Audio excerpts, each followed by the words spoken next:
Russia is winning, it's advancing. At least that's what many believe. The Kremlin believes that. But this flag that you're seeing being raised shows the opposite. It represents Putin's biggest miscalculation in 2025. On October 12th, Ukraine did the impossible. They broke through the Russian lines, advancing kilometers in a single push. And the way they did it is simply brilliant. To understand what's happening, I need to show you something. Since the beginning of summer, around mid-June, Russia had been advancing. They were doing it very slowly, but it was steady. Putin was satisfied with this strategy. It didn't matter if the progress was slow, what mattered was that it was working. Small villages falling one after another and territory being conquered meter by meter. The turtle was winning the race. The small village of Mali-Sherbak, located in the Zaporizhia region, is one of these villages. Most people have never heard of it, but it has become a symbol of something much bigger. Because since 2022, it has changed hands 3 times. Russians would come in, Ukrainians would take it back, Russians would return. It was a gray area, a place where no one really controlled anything. Until, in October 2025, things changed completely. On the 12th, 2 Ukrainian units were preparing to put an end to it. The first was the 24th Idar Assault Battalion, made up of soldiers who have been fighting since 2014, when the conflict in eastern Ukraine began. They are veterans who have seen it all. To give you an idea, they fought in the battle for Bakhmut, one of the most brutal of this war. They know how to survive and they know how to win. The second unit was different, the 33rd Assault Regiment. Created in 2023, it is quite different from the previous unit. The reason? Most of the members are new, but not inexperienced. That's because in less than 2 years, this unit has taken part in some of the toughest operations of the war.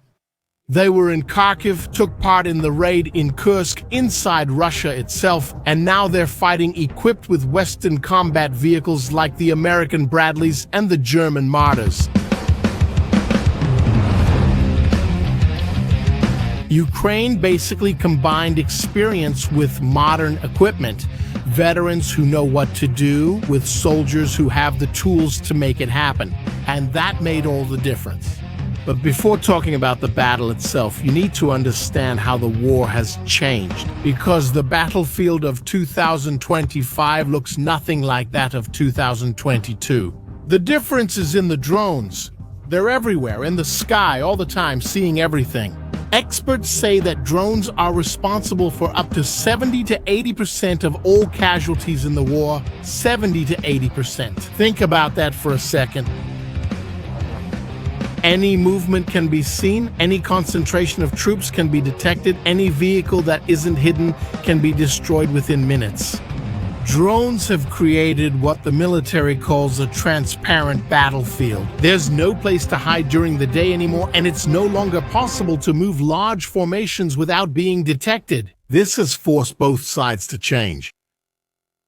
At the beginning of the war, Russia tried massive advances with tanks and armored vehicles, entire columns of vehicles moving together, but drones turned that into suicide.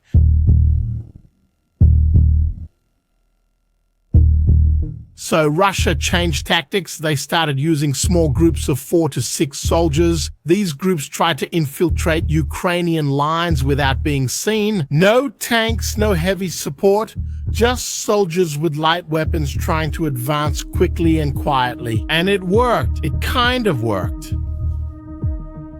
Russia managed to take small villages and in this way made progress. The numbers seemed impressive when added up, but there was a problem, a huge problem that Ukraine was about to exploit.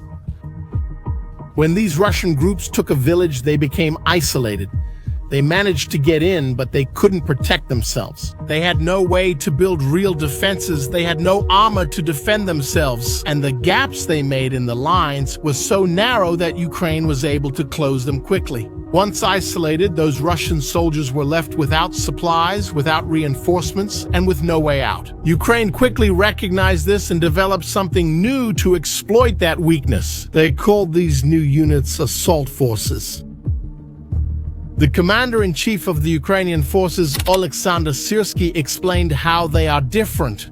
He said that these units do not have fixed defensive lines. They operate where it is most difficult. They are called in to break through the enemy's first line. These assault forces function as a mobile reserve that can go anywhere in the country. They do not defend a specific sector. Instead, they attack. They identify where Russia has made small gains with those infiltration groups, and then they counterattack quickly and decisively. It's not only about attacking. The Ukrainian tactic has a secret ingredient that makes it all work. The Ukrainians call this a handoff, which is like passing a baton in a relay race.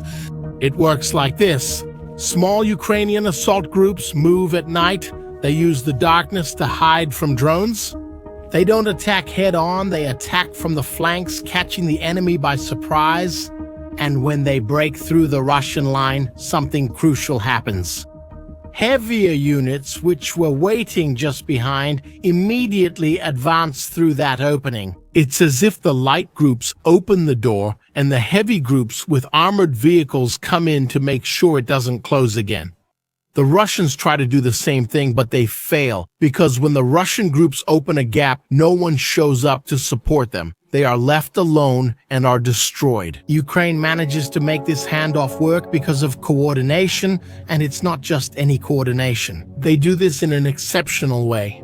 In the announcement of the liberation of Mali-Sherbak, the 24th Haidar summed it all up very well in a single word: Pobratimami. It means brothers in arms. It's not just a nice word. That's exactly what allows this tactic to work. The units trust each other. They communicate.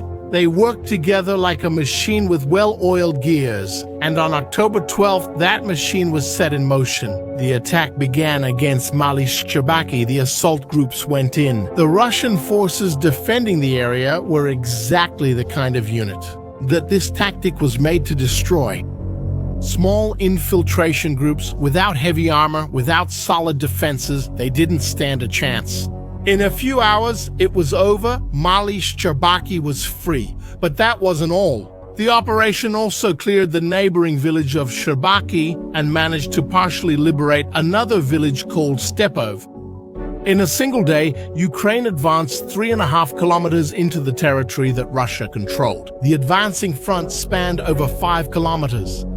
The Russian forces were completely demolished, suffered heavy losses, and several prisoners were captured. And most importantly, this advance reversed gains that Russia had made in July. Moscow lost newly conquered territory in a single day. And do you know what else they destroyed? The Russian narrative that they are making progress in Ukraine. The Ukrainian soldiers then climbed to the highest point of the village, unfurled the blue and yellow flag, and filmed everything. This video is important because it's not just propaganda, it's evidence, because in recent months, Russia has started doing something different. Small Russian groups quickly enter villages, raise a flag, film, and leave. Even without actually capturing anything, they do this precisely to create propaganda videos. This happened in a village called Verbov at the beginning of October. Russia said it had captured the place. They showed soldiers with Russian flags, but it was a lie. Those soldiers were destroyed minutes after entering the village. But the flag in Mali-Sherbak, that's different. Ukraine really controls that territory now. And this is not an isolated case. At the same time, Commander Syrsky announced similar successes elsewhere. In the Zaporizhia area, Ukraine liberated about 180 square kilometers. In the Donetsk region, it was more than 212 square kilometers, all using the same tactics, the same principles. Small assault groups, night work, flanking attacks, and that crucial handoff to heavy units. Putin thought he was winning the war of attrition, but Ukraine turned every small Russian gain into an opportunity to counterattack. And it's working. And do you want to know why Mali-Sherbak matters so much? It's just a small village, right? On the surface, yes, but the context makes it much more important, because this village is in Zaporizhia, and in Zaporizhia there's a huge problem, a problem that could affect all of Europe. I'm referring to the Zaporizhia nuclear power plant, Europe's largest, which Russia has occupied since the war began. Now, in October 2025, that plant is in crisis. On September 23rd, the last power line connecting the plant to the Ukrainian power grid was cut. Since then, the plant has been operating on emergency diesel generators. This is dangerous, extremely dangerous. These generators are the last line of defense to keep the reactor cooling systems running. If they fail, a meltdown could happen, a nuclear accident in the heart of Europe. Ukraine accuses Russia of having deliberately cut the lines. The Ukrainian foreign minister said this is an attempt at theft. Russia wants to disconnect the plant from Ukraine and connect it to the Russian power grid. This violates all international nuclear safety protocols and puts millions of people at risk. Every kilometer that Ukraine advances in Zaporizhia is not just a tactical gain. It's a step toward protecting that plant. It's a step toward preventing a nuclear catastrophe. Mali-Sherbak may seem small, but in the bigger picture, it's crucial. Each liberated village brings the Ukrainian forces a little closer to resolving the nuclear crisis. And that brings us to another question. Can this Ukrainian tactic be repeated, or was it just luck? The answer is in the numbers. Ukraine is not just winning in one place, it's winning in several. Dobropilya, Donetsk, Zaporizhia. Same tactics, same results, different places. The Ukrainians are achieving this because they have developed a system, a repeatable method to reverse Russian advances. It's not about having more soldiers, it's not about having better weapons, it's about having a better doctrine, it's about coordination, it's about turning the enemy's weakness into their own defeat. Russia sends small groups without support, Ukraine isolates and destroys them. It's systematic, it's predictable, and it's working all along the front line. But that doesn't mean the war is over. Far from it, Russia will adapt, it always does. Moscow will try to find a counter-response to this new Ukrainian tactic. It may try to give more support to its infiltration groups, it may try to use more electronic warfare to disrupt Ukrainian drones, or it may try something completely new. The truth is that modern warfare is like a race of tactical innovation. One side innovates, the other responds, and the cycle continues.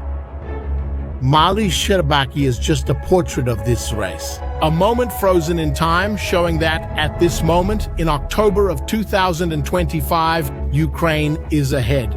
But the real meaning of this battle goes beyond tactics. For months, the world watched Russia advance, slowly but advance, and that created a perception that Ukraine was losing, that it was only a matter of time. Mali-Sherbak broke that narrative.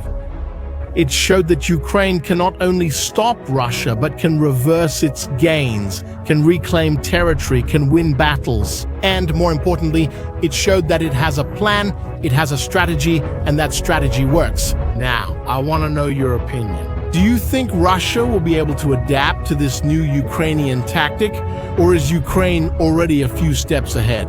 Leave your answer in the comments. If you enjoyed this video, share it with someone who is also interested in military analysis, and subscribe to the channel so you don't miss the upcoming content.